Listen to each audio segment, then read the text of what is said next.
trick or treat. Those words never sent shivers down my spine, but they would never mean the same thing to me as they do to others anymore. Halloween used to be fun. It used to be full of activities and parties and so much laughter. But now, Halloween is nothing but a nightmare that I would rather not partake in. So you enjoy the next Halloween, but be careful, you may be the next me. It all began last year on Halloween. I couldn't wait, and I had thought long and hard about what costume I'd wear. But I finally decided to go as a race car driver. I know it's lame, but I really loved cars at the time, and I thought racers looked really cool. I really should have just stayed home that day. I shouldn't have made plans with my friends for us to go to the park. I should have just holed up under my bed perhaps. That way, I would not have been so scarred, and ended up with nothing but nightmares. On the night of the last Halloween, a couple of my friends and I had decided to throw a secret Halloween party. We would all wear costumes and masks and have a good time. We thought it would be fun, and honestly, it seemed like a really good idea at the time. But then again, how could anybody know things would take such a terrible turn?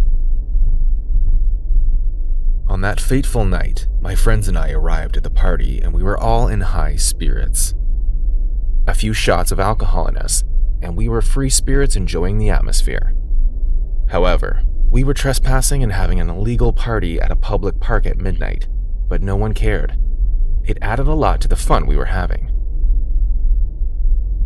After a while, I began to feel a little nauseous, and suddenly, I wanted to sit in quiet and get myself together, but there was too much noise and music. I finally decided I needed some space, and so I found a quiet place to sit and get myself together. It was under one of the trees in the park, just a few yards away from all the drinking and the noise, and although I could still see and hear the partying, at least it was a lot better now and I could breathe well. I realized my back hurt and I needed to lay down.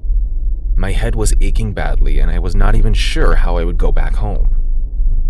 I thought of calling my friends to come get me, but I knew they would be nowhere ready to leave yet, and I didn't want to be the wet blanket, so I lay there on the ground under the trees and tried to breathe and feel better. It had been nearly 30 minutes when I realized the noise from the party had stopped. I couldn't hear any chatter and I realized I had fallen asleep. It was getting cold now, so I sat up to see what was going on. I gasped as soon as I saw that no one was there. Absolutely no one. The park was dark and empty. Had everyone gone home? Did my friends leave me? What was going on? The weirder thing was that the music was still playing, but there was no one in sight. I didn't understand it. I rubbed my eyes again and almost pinched myself to make sure I wasn't dreaming.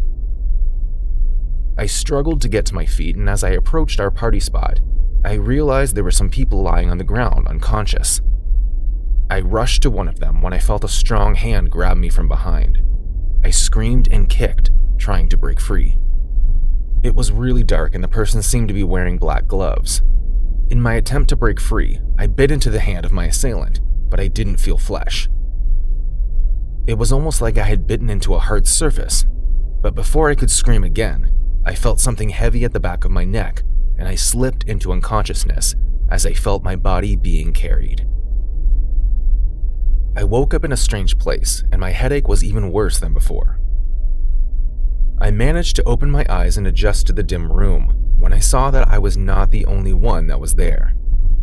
By the looks of it, someone had abducted us from the party, and we were tied down in this strange place. I did a mental count of everyone, and we had to be up to 10. I watched as everyone gained their consciousness and simultaneously began to freak out. I stayed quiet. Silence. A voice called out from the darkness in front of us. All the murmuring stopped, and we all stared in fear at the direction of the voice. Then there were footsteps, and finally, a figure appeared. It looked like that of a man, but he was wearing a creepy mask and looked intimidating. "Happy Halloween," the voice said. "Do as you're told and you may live." Now I was beginning to feel terrified. We were going to die here. A closer look around and I realized we were in a cave. A cave?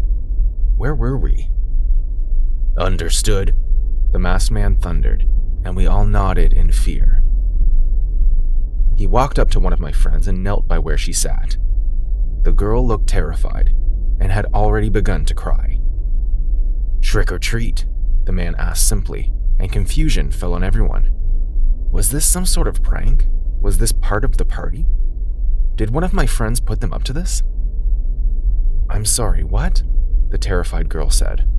Trick or treat, the man repeated. The girl replied again that she was confused and did not know what to do. The masked man simply sighed and stood on his feet. He looked down at the girl and shook his head slowly. With two stomps of his right foot, two ferocious-looking dogs ran out from the darkness and pounced on the girl, attacking her, as she screamed in pain and terror. All the while, the man watched in silence as we all began to freak out more. There were frightened cries and screams all over, and at this point, we had all realized that this was not a prank, and one of us was hurt badly. As the girl's scream quieted, and she suddenly fell silent, the animals ran back into the darkness like nothing had happened. The animals seemed like dogs, but they were not dogs. They were something different, more terrifying. The man walked up to the next person and asked the same question. Trick or treat? It was a boy this time, and he was visibly shaken and frightened. Trick! I choose trick! The boy said in a shaky voice. The man nodded and presented the boy with two small bottles, asking him to choose one of them. Shakily, the boy chose the one on the left. Drink, the man said. The boy took the bottle and I could see his hands shaking so much that the contents of the bottle almost spilled out. We were all terrified. No one knew what was going on, but we all wanted out of here.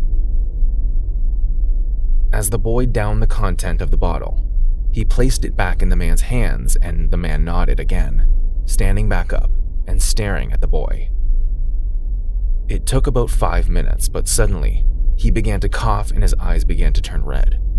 In time, he started to cough out blood until he fell over, unconscious, right in front of all of us. He chose wrong, the man said before moving to the next person. I realized I was the last, and after a while, it got to my turn. Trick or treat, the man asked. I looked around at the bodies of my fellow victims, and a wave of sadness hit me. However, there were about 3 people that had survived the trick-or-treat challenge, and it looked like he would let them go. But what if he didn't let them go? What if he killed us all? It was like standing between the devil and the deep blue sea. Trick, I said. He nodded and put his hands behind him. Then he offered both clenched fists to me and nodded again. I had to choose one, but what if I chose wrong? I examined his hands, but he wore gloves and it was impossible to tell what he was holding or what the trick even was. But I picked his right hand and slowly he opened his gloved hand. I saw a small red ball pop up, and I glanced at the masked man again. He nodded and stood up. Then suddenly he threw out his hand, causing a small blast to happen. I shut my eyes to shield them from the brightness, and when I opened my eyes again, he was gone. All that was left was 3 survivors and the bodies that lay scattered on the floor. We found a way to get ourselves out of there, but the memory is etched in my mind till today. All the scattered bodies, the way those dog-looking beasts tore human flesh like it was nothing. So you can see how Halloween is not so exciting to me. Have fun at your next Halloween party, folks, but be careful.